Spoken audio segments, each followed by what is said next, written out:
হুমকি এসেছে প্রকাশ্যে, কোনো গোপন ভিডিও নয়, কোনো পাহাড়ি গুহা নয়, কোনো অন্ধকার ঘর নয়, লাহোরের জনসমক্ষে মঞ্চ থেকে। পাশে রাজনীতির, সামনে মাইক, চারপাশে সমর্থক, আর সেই মঞ্চ থেকেই ভারতের বিরুদ্ধে যুদ্ধের ডাক। ভারতকে টুকরো টুকরো করে দেব, আগ্রা জ্বালিয়ে দেব, দাক্ষিণাত্যে আগুন ধরাবো, দিল্লিকে কাঁপিয়ে দেব। এই ভাষা কোনো উন্মাদ বক্তার নয়, এই ভাষা লস্কর-ই তৈবার শীর্ষ কমান্ডার সৈয়দ আব্দুল রহমান নকভির। আর এই বক্তব্যেই ফের প্রকাশ্যে এসে গিয়েছে পাকিস্তানের বহুদিনের সন্ত্রাস নেক্সাস। প্রকাশ্যে হুমকি, তাও পাকিস্তানের সাংস্কৃতিক রাজধানীতে। সবচেয়ে উদ্বেগজনক দিক একটাই, এই হুমকি লুকিয়ে নয়, ভয় করে নয়, ক্যামেরার আড়াল থেকে নয়, বরং লাহোরের প্রকাশ্য সভা মঞ্চে, রাজনীতিকদের উপস্থিতিতে এবং পাকিস্তানের তথাকথিত কাশ্মীর সংহতি দিবসের মঞ্চে। এটাই প্রমাণ করে পাকিস্তানের সন্ত্রাসবাদ আর ছায়াই নেই, সেটা এখন একেবারে প্রকাশ্যে এসে গিয়েছে। কি বলেছেন এই লস্কর-ই তৈবার শীর্ষ কমান্ডার সৈয়দ আব্দুল রহমান নকভি? কে এই সৈয়দ আব্দুল রহমান নকভি? নকভি কোনো সাধারণ বক্তা নন, তিনি লস্কর-ই তৈবার শীর্ষ অপারেশনাল কমান্ডার। 26/11 মুম্বাই হামলার মাস্টারমাইন্ড, হাফিজ সৈয়দের ঘনিষ্ঠ, হাফিজ সৈয়দের ছেলে হাফিজ তালহা সৈয়দের অত্যন্ত কাছের লোক, পাকিস্তান মার্কাজে মুসলিম লীগের শীর্ষ নেতা। এই PMML মূলত লস্করের রাজনৈতিক মুখোশ, অর্থাৎ বন্দুক এক হাতে, ব্যালট বক্স অন্য হাতে। এই দ্বিমুখী কৌশলে লস্কর পাকিস্তানে টিকে আছে। অখণ্ড ভারত ভেঙে দেবে। নকভির বক্তব্য নিছক উস্কানি নয়, এটা স্পষ্ট যুদ্ধ ঘোষণা। তিনি যা যা বলছেন, অখণ্ড ভারতকে খণ্ড খণ্ড করব, আগ্রা জ্বালিয়ে দেব, দাক্ষিণাত্যে আগুন ধরাবো, দিল্লিকে কাঁপিয়ে দেব, কাশ্মীর মুক্ত করব, এই বক্তব্যে তিনটি বিষয় পরিষ্কার। লক্ষ্য শুধু কাশ্মীর নয়, পুরো ভারতকে টার্গেট করা হয়েছে, কারণ প্রতীকী শহর হিসেবে দিল্লি, আগ্রা, দাক্ষিণাত্যের কথা বলা হচ্ছে। উদ্দেশ্য সর্বভারতীয় আতঙ্ক ছড়ানো। সৈয়দ আব্দুল রহমান নকভি কি বলেছেন শুনুন আগে।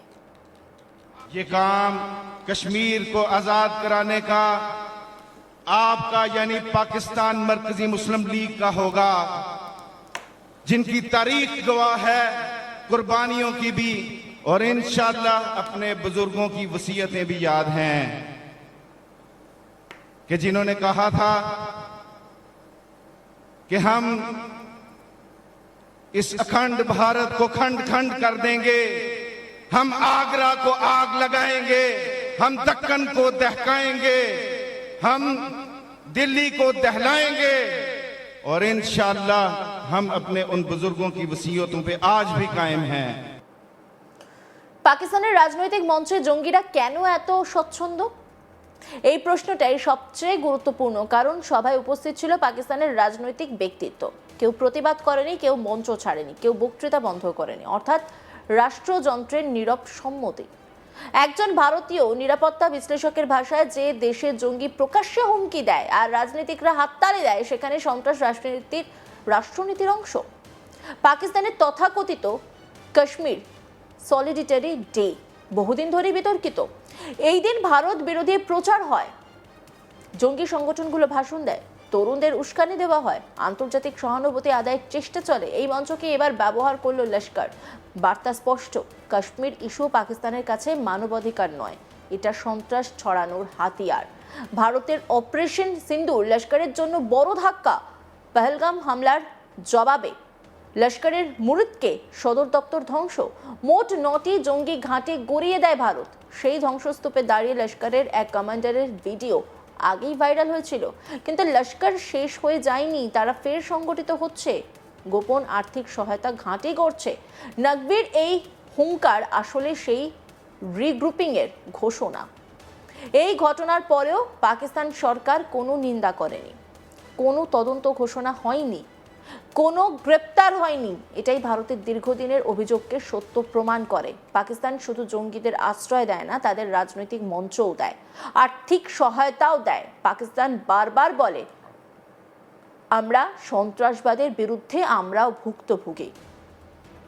প্রকাশ্যে জঙ্গির হুমকি, রাজনৈতিক দলের সঙ্গে জোট, নিষিদ্ধ সংগঠনের পুনর্গঠন, এতে আন্তর্জাতিক মহলে পাকিস্তানের বিশ্বাসযোগ্যতা আরও তলানিতে ঠেকছে। এই হুমকির গুরুত্ব এখানেই শেষ নয়। টার্গেট নির্দিষ্ট, সংগঠন সক্রিয়, রাজনৈতিক আশ্রয় নিশ্চিত। ভারতের কাছে এটা শুধু ভাষণ নয়, থ্রেট ইন্টেলিজেন্স। নিরাপত্তা মহলের মতে সীমান্তের সতর্কতা বাড়বে, বড় শহরে নজরদারি জোরদার হবে, লস্করের আর্থিক নেটওয়ার্কে আঘাত বাড়বে। এখনো পর্যন্ত লস্কর জৈশ হামাসের কোনো আনুষ্ঠানিক নতুন জোটের প্রমাণ নেই, কিন্তু আদর্শিক সমন্বয়, বক্তব্যে মিল, কৌশলগত সমর্থন সবই চোখে পড়ছে। বিশেষজ্ঞদের মতে এটা নতুন জোট নয়, এটা পুরনো সন্ত্রাসী নেটওয়ার্কের নতুন আত্মপ্রকাশ। লাহোরের মঞ্চে লস্করের হুমকি কোনো বিচ্ছিন্ন ঘটনা নয়, এটা পাকিস্তানের বহুদিনের দ্বিচারিতার নগ্ন প্রদর্শন। একদিকে IMF এর কাছে সাহায্য, আন্তর্জাতিক মঞ্চে সহানুভূতি, অন্যদিকে জঙ্গিদের মাইক, ভারতের বিরুদ্ধে যুদ্ধের ডাক। এই দ্বৈত নীতির ফল একটাই, পাকিস্তান নিজেই নিজেকে আরও একঘরে করছে।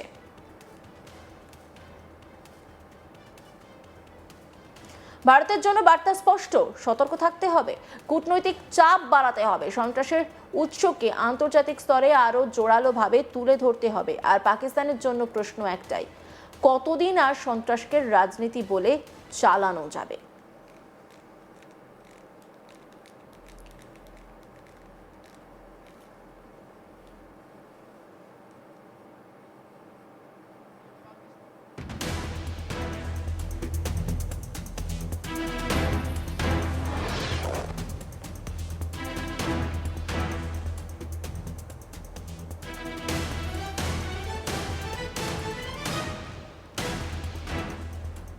হুমকি এসেছে প্রকাশ্যে, কোনো গোপন ভিডিও নয়, কোনো পাহাড়ি গুহা নয়, কোনো অন্ধকার ঘর নয়। লাহোরের জনসমক্ষে মঞ্চ থেকে হুমকি, পাশের রাজনৈতিক, সামনে মাইক, চারপাশে সমর্থক, আর সেই মঞ্চ থেকে ভারতের বিরুদ্ধে যুদ্ধের ডাক। ভারতকে টুকরো টুকরো করে দেব, আগ্রা জ্বালিয়ে দেব, দাক্ষিণাত্যে আগুন ধরাবো, দিল্লিকে কাঁপিয়ে দেব। এই ভাষা কোনো উন্মাদ বক্তা নয়, এই ভাষা লস্কর-ই তৈবার শীর্ষ কমান্ডার সৈয়দ আব্দুল রহমান নকভির। আর এই বক্তব্যেই ফের প্রকাশ্যে এসে গিয়েছে পাকিস্তানের বহুদিনের সন্ত্রাস নেক্সাস। প্রকাশ্যে হুমকি, তাও পাকিস্তানের সাংস্কৃতিক রাজধানীতে। সবচেয়ে উদ্বেগজনক দিক একটাই, এই হুমকি লুকিয়ে নয়, ভয় করে নয়, ক্যামেরার আড়ালে থেকে নয়, বরং লাহোরের প্রকাশ্য সভা মঞ্চে রাজনীতিকদের উপস্থিতিতে এবং পাকিস্তানের তথাকথিত কাশ্মীর সংহতি দিবসের মঞ্চে। এটাই প্রমাণ করে পাকিস্তানের সন্ত্রাসবাদ আর ছায়াই নেই, সেটা এখন একেবারে প্রকাশ্যে এসে গিয়েছে। কি বলছেন এই লস্কর-ই তৈবার শীর্ষ কমান্ডার সৈয়দ আব্দুল রহমান নকভি? কে এই সৈয়দ আব্দুল রহমান নকভি? নকভি কোনো সাধারণ বক্তা নন, তিনি লস্কর-ই তৈবার শীর্ষ অপারেশনাল কমান্ডার। অন্যান্য খবরের আপডেটের জন্য অবশ্যই নজর রাখুন আজ তাক বাংলার ইউটিউব স্ট্রিমিংয়ে। লাইক, কমেন্ট, শেয়ার এবং সাবস্ক্রাইব করতে ভুলবেন না।